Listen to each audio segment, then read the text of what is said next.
Welcome to the inaugural episode of PC Journal. Throughout our nation, there has been an alarming rise in the number of violations of citizens' freedom to religious practice.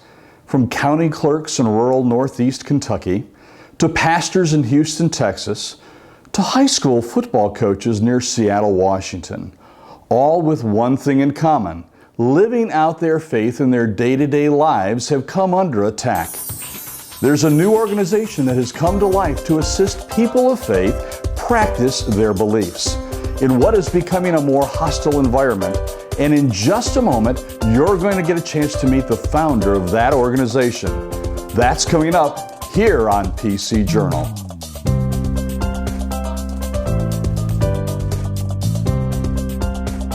Welcome back to PC Journal. It's great to have with us the founder of PC Incorporated, Darren Ayres, and I want to just simply extend a welcome to you. It's great to have you on the set today. Thank you, Mark. Glad to be here. PC Incorporated. Darren, is that what it sounds like? Probably not. When most people hear PC, they think politically correct. And I think most of us are pretty tired of that nonsense. I know I certainly am. No, this PC stands for Positively Christian. Oh, I see. Well, what drove you to found such an organization as that? Well, there's a couple of trends that have been concerning me, and that concern has been growing over a period of time. And the first one of those is the growing irrelevancy of the church in the local community. You know, I look around and I see churches do a lot of great things for people who come in their doors, who come to the church and get involved, but they're really not doing very much in the local community. They're not reaching out to help people who are hurting that don't attend a church. I ask myself, how is it that the government feels like it can attack the church the way it has been over the last year, 2 years, 3 years, and get away with it? Well, the answer is that not enough people care anymore, because their needs are provided to them by the government rather than by the church when they find themselves in need. They have way too much GOV in their lives and not enough GOD.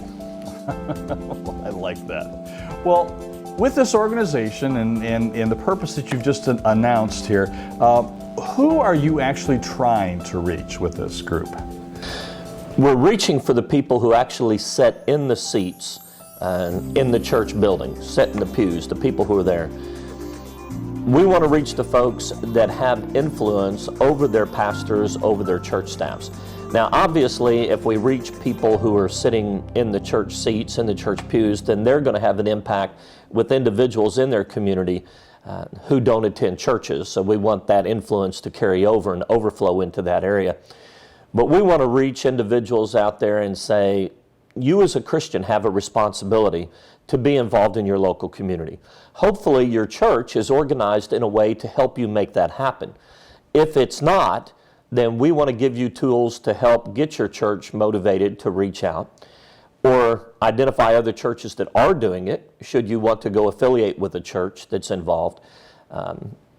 In addition to that, we want to reach people who are maybe feeling some kind of religious persecution in their workplace, on the job, on the ball field, someplace else in their community, to help them understand what tools they have to respond back to that persecution they may be receiving there. Okay, so you've talked now about who are you targeting. Yes. How do you think you're going to go about with PC Incorporated and be able to actually do some kind of help? What kind of help are you planning on providing? Well, we want to give out information. That's our big thing, is we want to provide information. Along with that information, we hope we provide some motivation to go along with that. We'll have our website at positivelychristian.org. We have our Facebook page at Positively Christian Inc. on Facebook, and a YouTube channel as well. What we want to do is to give out information, as mentioned before, that we gather here within Positively Christian. And at the same time, we want to reach out to people who are seeing good things happen in their community. And we want to invite them to let us know about individuals who are doing good things on their own out there in the community, who are being Jesus in their daily walk, in their public square. We also want them to tell us about their church, if their church or other organization is actually reaching out and doing good things in the community to help reach hurting people. So if they will get to us and let us know what that is, we will do our best to reach out and find that information, to get videos, to get interviews, and to pass that along to people who tune into our website, our Facebook page, and the other channels. You kind of talked a little bit about what you want to accomplish, who you want to assist. I would suggest to you, Darren, that when Christians become bolder and they begin to live out their faith, especially in the climate of the nation that we live in, I think that there's going to be some pushback in our society today. I think maybe more so than there ever has been, at least in my lifetime. And so I want to ask you, could you address some of the dangers to Christians that you see, not only now, but that you kind of see as maybe a trend of what happens when they do live out their faith in the public square? Sure. I don't think we really have dangers today that are any different than the ones that have existed in the past. Basically, the danger is the same. It may just be exhibited in a different way. But that shouldn't stop people from reaching out. We've got example after example in the Bible of the disciples and the dangers that they faced when they spoke out for Christ. Basically, in this world, we have two forces. We have good and we have evil. And the good force, of course, is God. Well, if what you're doing is not serving God, there's really no middle of the road. If you're not serving God, you're serving evil.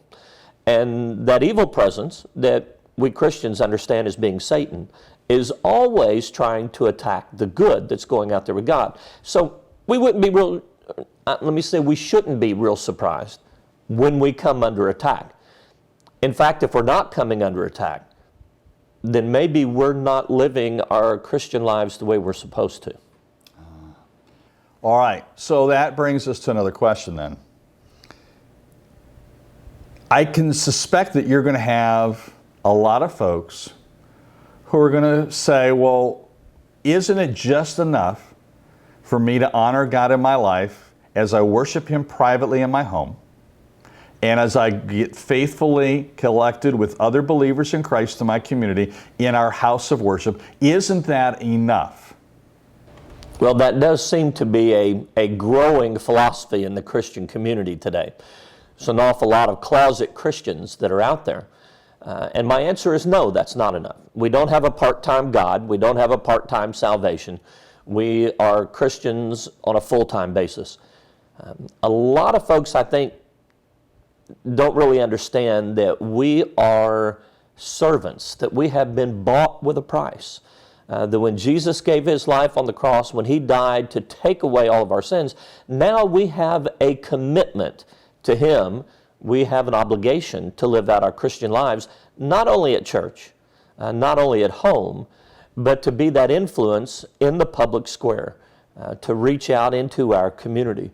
We at Positively Christian have a mission statement that says we want to encourage and empower the Christian community to live out their faith in the public square.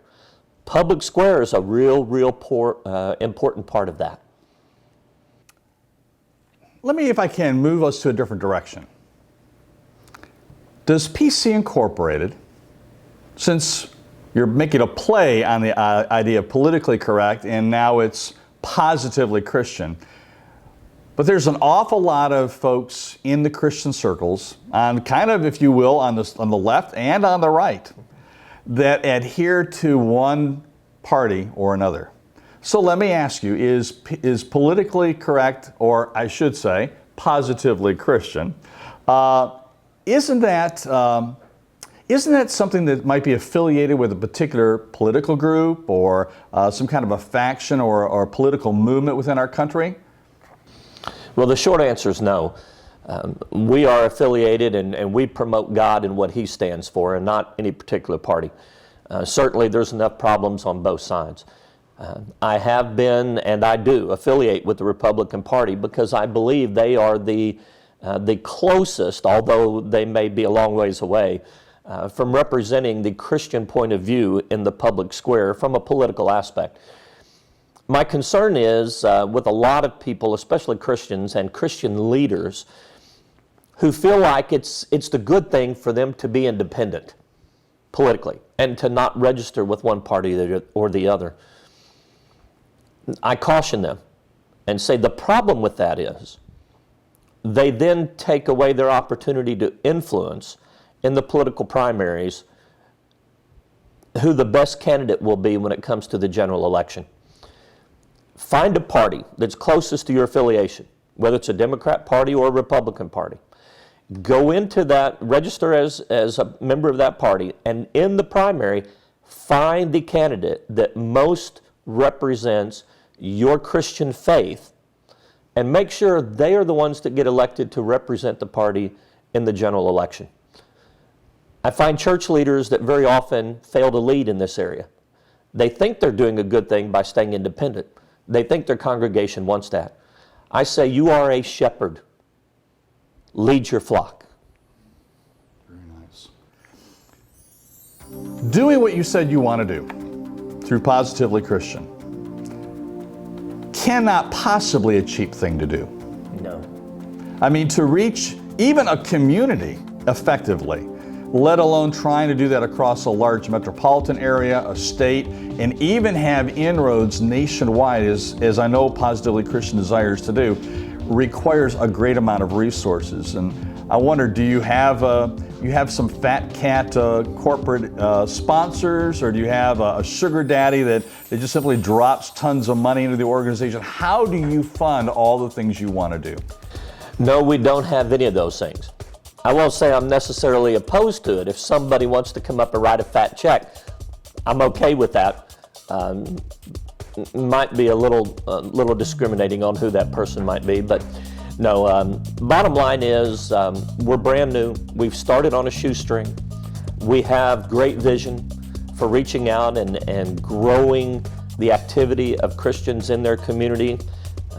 I think of a message by a preacher some time back that he talked about great countries are built of great states that are built of great cities, and he brought it all the way down to great communities and great churches and great families.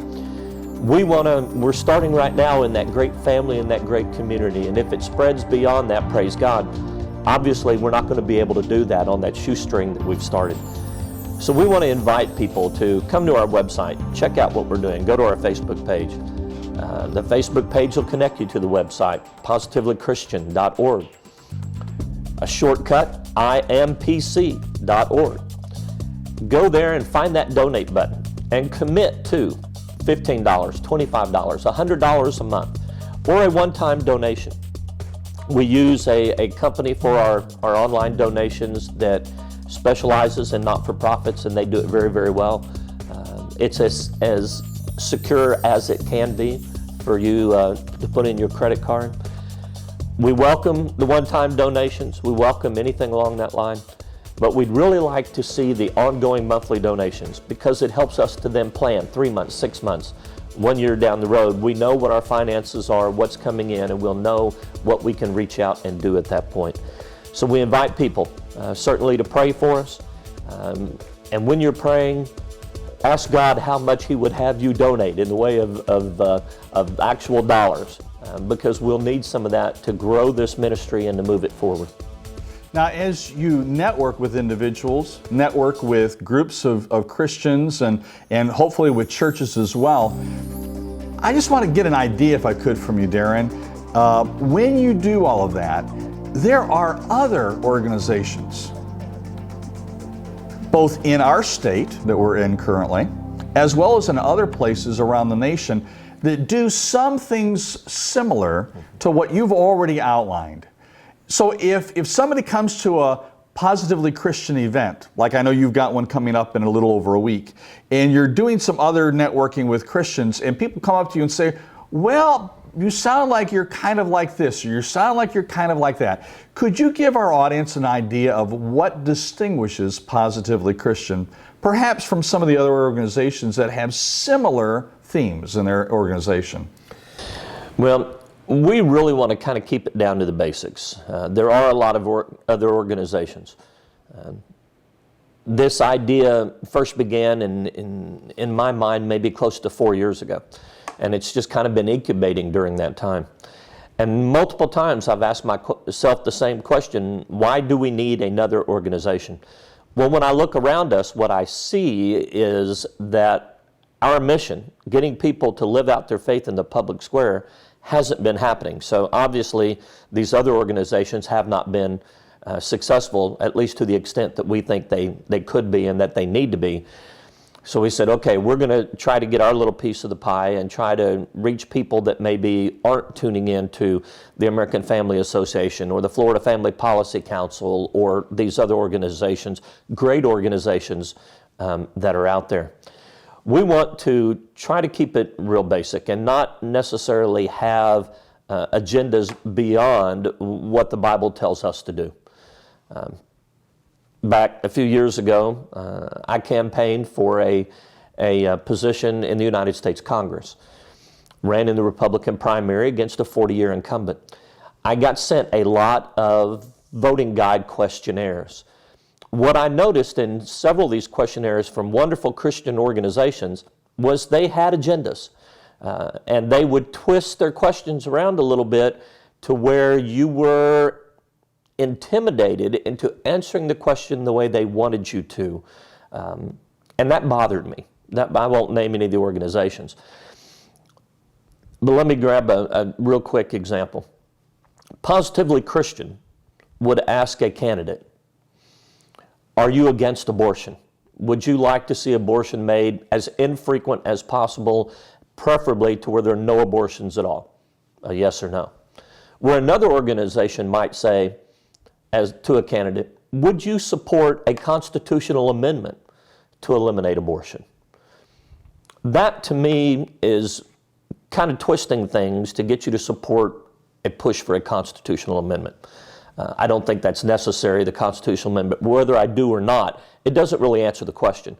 Because a candidate may say, yes, I'm against abortion and will do what I can to prevent it, but they may say, no, I'm not for a constitutional amendment because the Constitution already guarantees the right to life. Why give one more amendment that our elected representatives will ignore, like they are currently ignoring the First Amendment for religious freedom and the Second Amendment? I guess that was a long answer to your question. That's perfectly fine. So you talked a little bit about that, about a certain amount of frustration, if you could, in your prior experience in running for national office in the state of Florida. So let me ask, how do you want to go about trying to convey as honestly, as genuinely, as unbiasedly as you possibly can across a wide spectrum of candidates who hold a differing amount of views, even within the same party? What are some things that you feel your experience allows you to step into this kind of a role and say, I think we can do it better because? Mm-hmm. A couple of things come to mind immediately when you say that. One is to remind your viewers, our viewers out there, that we're starting small. So right now we're looking at the Tampa Bay area and the candidates that may want to be involved through Positively Christian to get out their points of view in maybe a 5-county area, and the statewide candidates here. And we're in a presidential election year, so we'll be looking at the presidential candidates as well. One of the things we want to do is invite them to sit down and be interviewed by us here at Positively Christian. We want to put the information out. We're not going to have gotcha questions. We're not going to have trick questions. And we will ask basically the same question of each candidate at the same level of competition. So if it's a state legislature and they're running for the Florida State House and they want to be interviewed, we will have a set of questions that basically we will ask every Florida State House member the same question. If you're a presidential candidate and you want to reach the Christian community, we will ask the exact same questions. And they will be questions that the Christian community is asking and concerned about. You know, very often we get accused of being one-issue voters. I could agree with that if the one issue is, what would God be happy with me doing? Then that's the issue I'm concerned about. But there are actually a number of social issues, Christian issues, that Christian people are concerned about, and we want to help give them the information to be informed. We're not going to tell them who to choose. We're not going to tell them how to vote. We're going to provide the information, give them a place to come find it, and then let them make those choices when they step into that election booth. When they step into the election booth, when they get into the polling place, I think that some Christian pollsters have recorded for us how seldom the evangelical and Christian community at large actually does that. Some Christians, I think, have a sense that if that person doesn't meet 100% down the line with how they think they ought to vote, that they say, well, I just throw up my hands and I'm not going to do it. Some Christians, I think, I've heard them say, well, you know, politics is very dirty and I'm not getting involved in that, or I need to rise above that because I am a child of the God who created it all, and not get muckied into all of that. So my question, I guess, comes down to how involved should believers be in these kinds of aspects of our life and our community, within not only our community, whether it's for mayor, city council, county commissioners, but all the way up across the board, all the way to the federal level. How important is it for believers to be involved? Well, it's immensely important. Our elected representatives who run our government are making decisions as to how our lives are affected every single day. Those people get into those positions by the electorate voting for them. If the Christian chooses to stay home, basically he's allowing the non-Christian to tell him how his life is going to be run 1 year, 5 years, 10 years from now. We have seen, especially in the last few years, we have seen Christians come under attack. We have seen bakers who didn't want to bake a cake for a homosexual wedding be attacked not only by individuals, but also by their local governments, by the court system. How does that happen? Because Christians have stayed home and not elected Christian people to office who then are involved in appointing Christian people to the court system. So when we choose not to be involved, we have to settle for whatever the other side, so to speak, the folks who are not looking at things from a Christian perspective, whatever they choose to do, how they want the country run. Because it's going to go one direction or another. Somebody is going to steer that ship. Who is it going to be?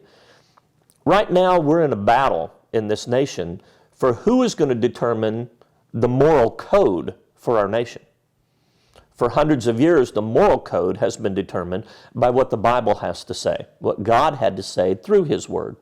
Now we're in a battle to just completely take that completely out of it and go with a completely unbiblical viewpoint of what our morality is going to be considered in this nation. I think there's only one source of absolute truth. There's only one. And if we don't find a common source of absolute truth, if we don't return to a common source of absolute truth, then what happens this year may not be allowed next year. And what's going good today may be turned around and done away with tomorrow by people who are just blown left and right by the winds that happen to come through of opinion. So yes, get involved in your political process. Be out there, be involved. I think it is your Christian duty to be involved and to vote the way God would have you to vote. Darren, it sounds like you guys have got a lot on your plate. Yes. Sounds like you've got a lot of things you're already doing, both you said from Facebook and from other social medias, from a YouTube channel like PC Journal, for example, is one of those things. I know that your organization plans on attending as many functions and bringing Christian-related news to your audience. So it sounds like you've got a lot ahead. What, just last thing, can you say to the audience that's watching today and would say, how could I best connect with Positively Christian? We absolutely want people involved, and we want as much interaction as we can get. I invite them to come to our website, positivelychristian.org. The shortcut is iampc.org. IAMPC. I am Positively Christian. On our website, we will have different things available also for them to purchase to help stimulate conversation with other people around them. We'll have t-shirts that say I am PC. We'll have bumper stickers, hats, other things that are out there that say I am PC. So we invite people to come and to purchase those. It'll help us on the financial end. At the same time, it'll give them an opportunity to engage someone in conversation. When they look at it and go, PC, aren't you tired of political correctness? The opportunity arises to say, no, it means Positively Christian, and a conversation has just started. So we invite them to our website. We invite them to come to our Facebook page, like the Facebook page, see the blogs that we're going to have on there. We'll have, as the organization grows, we'll be reaching into a lot of different areas of life. Right now, I ask that our viewers be praying for a health and fitness blog that we're going to have. A wonderful Christian lady who's involved in that will be giving out information along that line, because our health and fitness is part of the public square, and she is using her faith to spread Christ in that area in her community. So our Facebook page, our YouTube channel, our website, get involved. Let us know about people who are doing good things. Let us know about your church that's doing good things, so we can interview and spread that word.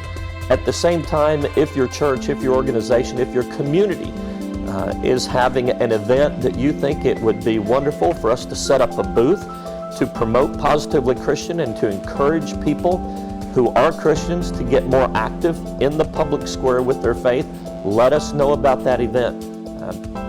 We'll do everything we can with enough lead time to show up and to be there and to help promote this new organization that's reaching out to help Christians live out their faith in the public square.